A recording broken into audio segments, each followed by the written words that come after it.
Sometimes simple questions are the most complex, such as, what is math? Math is the abstract study of how the structures of systems relate and operate. Or, more romantically, math is often referred to as the language in which the universe is written. Now, like our universe, there are parts we understand well, and parts we still know nothing about. But when your teacher gives you a math problem, he or she is giving you a problem that people already know how to solve. To get a better understanding, let's take a big step back and look at a simple caveman example. And let's say this society has no concept of numbers, but they recognize there can be multiples of things.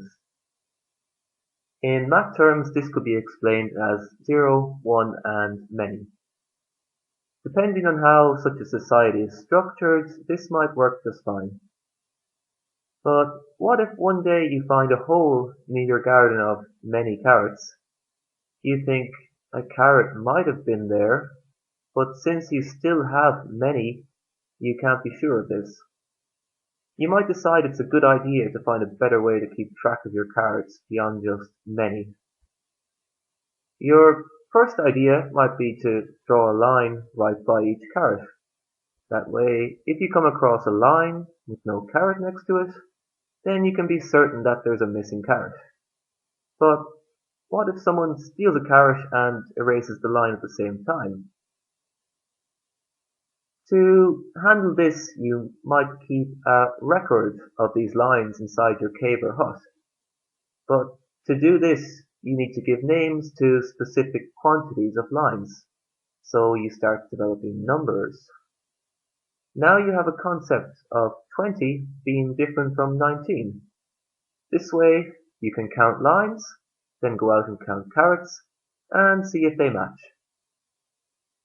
Sure, your system of one line for one item gets tricky when dealing with really large numbers, but since you rarely have to deal with hundreds of thousands of anything, that's more of a problem for later civilizations like us. But what we see here is that math is a method of modeling reality, but yet it departs from reality in just the simplest of calculations. 1 plus 1 equals 2, for example. There is no such thing as 2 in nature. There is just a carrot and another carrot.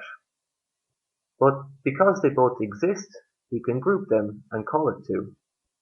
And if we have another instance of that, we would have a carrot, another, and another.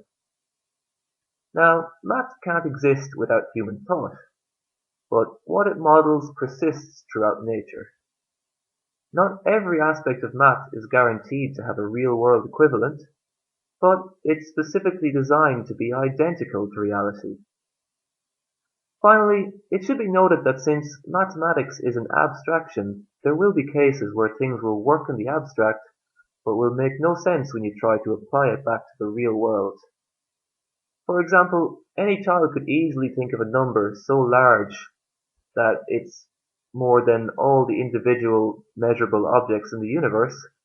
Now, that number exists and is perfectly sensible in the abstract realm of mathematics, but it still has no meaning or use in the real world.